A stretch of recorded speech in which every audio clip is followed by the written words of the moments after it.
Okey, ini adalah sejarah lah apa yang dimaksudkan dengan perkataan segak tu. Okey, pada ketika itu Menteri Pendidikan dia putuskan untuk pendekkan perkataan ni, standard kecergasan fizikal kebangsaan untuk murid sekolah Malaysia ni kepada segak. Jadi ujian segak ni diguna pakai untuk tahulah tahap kecergasan fizikal individu bagi murid-murid sekolah di dalam Malaysia lah. Okey, murid sekolah dalam Malaysia ni dalam kategori umur 10 tahun sehingga 17 tahun. Okay. 10 tahun hingga 17 tahun. Okey, dan tambahan lagi, ujian segak ni dijalankan sepatutnya 2 kali, iaitu pada bulan Mac dan bulan Ogos. Okey, ada 2 kali. Nanti kita akan bincangkan kenapa dia jalankan 2 kali. Okey, ni sedikitlah sejarah berkaitan dengan ujian segak. Okey, next. Okey, ni sekarang ni kita akan tahulah apa kepentingan kita jalankan ujian segak. Okey, jadi yang pertama adalah para pelajar tu dapat mengukur dan merekod tahap kecergasan fizikal kendiri individu. Jadi dia akan cuba mengukurlah dan merekod ataupun mencatat tahap kecergasan yang didapat pada masa itu. Okey, yang kedua, dia akan menganalisis dan mentafsir kecergasan fizikal kendiri. Okey, yang ketiga, dia akan mengetahui tahap kecergasan fizikal kendiri. Yang keempat, dia akan merancang dan melakukan tindakan susulan bagi meningkatkan tahap kecergasan fizikal. Okey, tindakan susulan kat sini tu maksudnya intervensi lah. Okey, dia akan buat program intervensi untuk menambah tahap kecergasan dia. Jadinya tu sebab kenapa ujian segak dijalankan sebanyak 2 kali, di mana pada bulan Mac ni kita nak tahu dia punya tahap lah, tahap kecergasan pada peringkat mana. Okey, jadi kita akan buat pula program intervensi untuk dia tingkatkan dia punya tahap kecergasan ataupun dia nak kurangkan berat badan sekiranya dia obes. Dan pada bulan Ogos tu kita akan tengok dia punya result lah ataupun keputusan berhasil tak dia punya program intervensi itulah.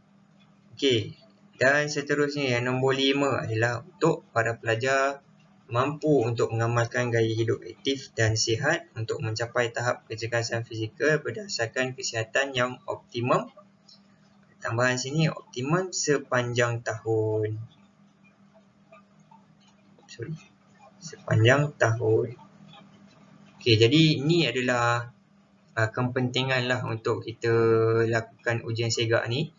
Okey, untuk pendidikan jasmani macam biasalah, dia tak ada dalam mana-mana ujian besar macam SPM, PT3 dan sebagainya lah, UPSR. Okey, jadi kita adakan ujian segak ni untuk kita ukur dia punya tahap kecergasan murid pada ketika itulah. Okey, jadi itu adalah keunikan dia ujian segak ni yang kita buat. Okey, jadi kesemua objektif ni kita harapkan agar para pelajar tu dia kekal sihat lah. Kekal sihat, untuk para pelajar kekalkan kesihatan. Okey, sepanjang tahun tu lah melalui aktiviti-aktiviti yang dijalankan dalam pendidikan jasmani. Okey, seterusnya kita pergi pula pada bateri ujian. Bateri ujian ni adalah ujian-ujian yang dijalankan lah dalam ujian segak, di mana yang pertama adalah untuk kita tahu indeks jisim badan ataupun kita nak tahu BMI murid tersebut. Macam mana nak tahu BMI? Dia cuba untuk rekod dia punya berat.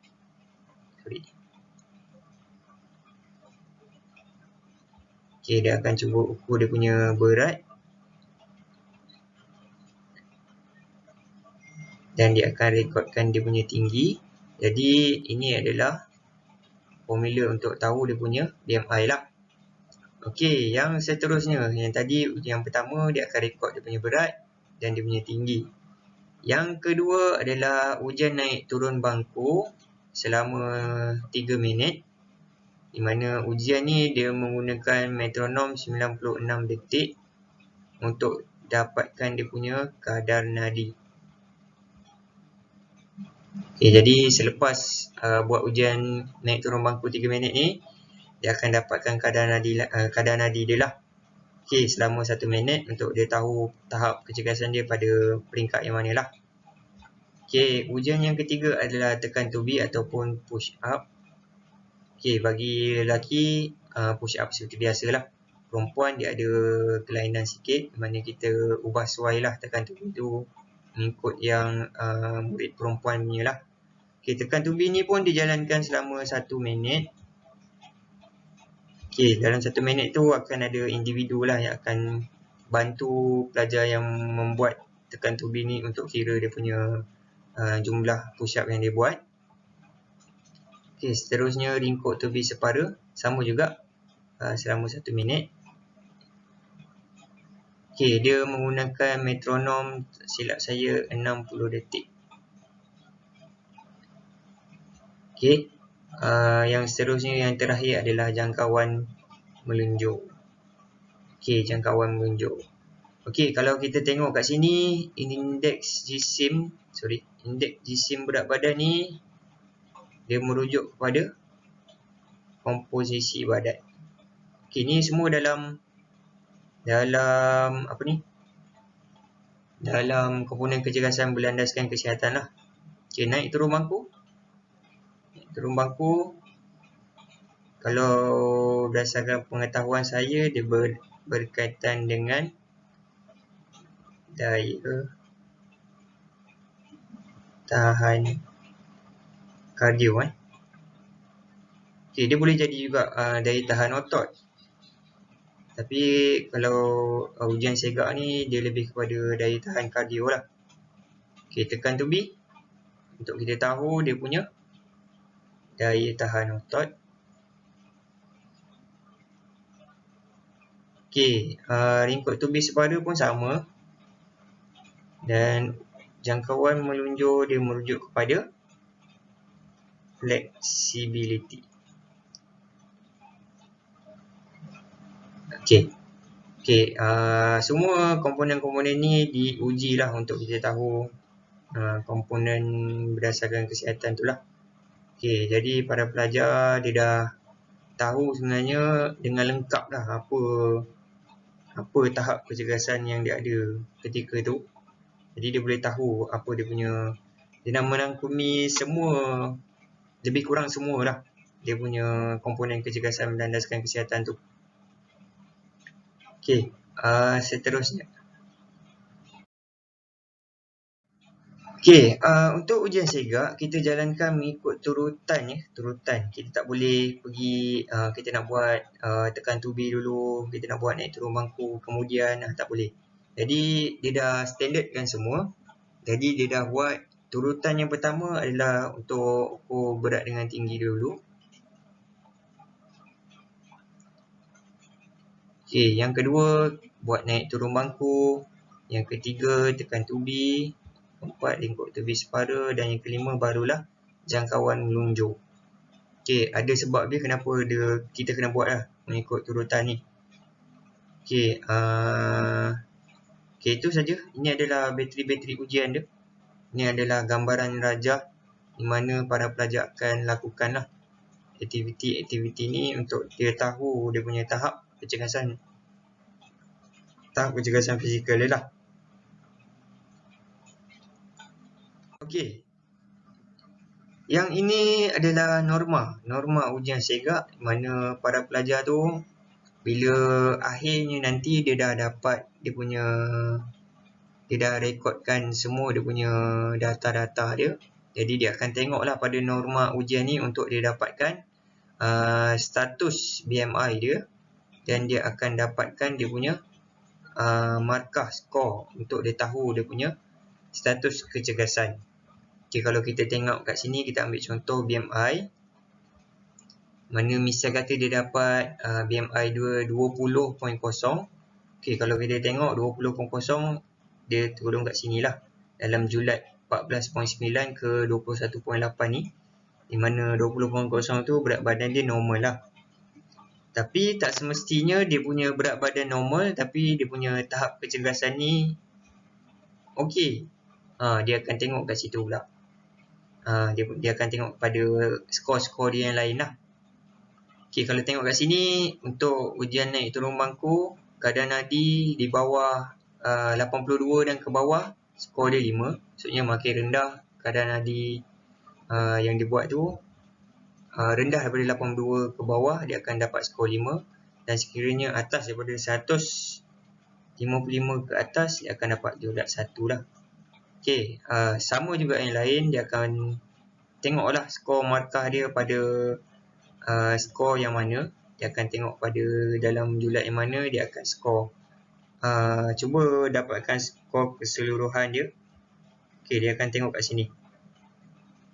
Markah yang dia dapat tu dia merujuk kepada dia punya status kecergasan pada ketika itulah. Okey, kalau dia dapat 19 maksudnya dia mempunyai kecergasan yang sangat tinggi lah. Okey, dan kalau tak ada skor ni kebiasaannya tidak menjalankan aktiviti lah ataupun tidak menghabiskan ujian segak tu dengan lengkap lah. Okey, ni adalah norma-norma ujian segak.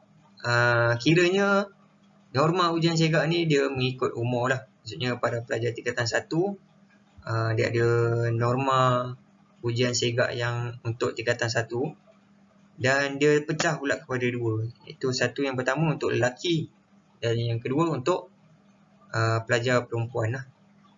Okey, jadi itu saja sedikit penerangan saya pada hari ini. Jadi yang pertama tadi kita dah tahulah maksud ujian segak tu. Dari mana ujian perkataan segak tu dia dapat. Okey, yang kedua tadi kita dah tahu objektif ataupun kepentingan kita jalankan ujian segak. Yang ketiga kita dah tahu bateri-bateri ujian segak. Keempat, kita tahu pula turutan menjalankan ujian segak. Yang kelima, kita tahu pula norma ujian segak untuk kita tentukan skor tahap kecergasan kita lah.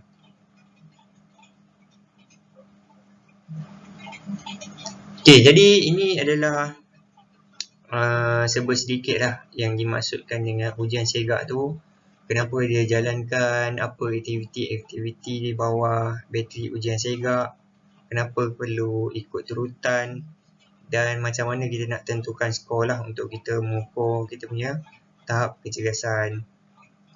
Jadi itu sajalah sedikit penerangan saya berkaitan dengan ujian segak ini. Jadi sehingga kita berjumpa lagi untuk video yang akan datang. Sekian, terima kasih.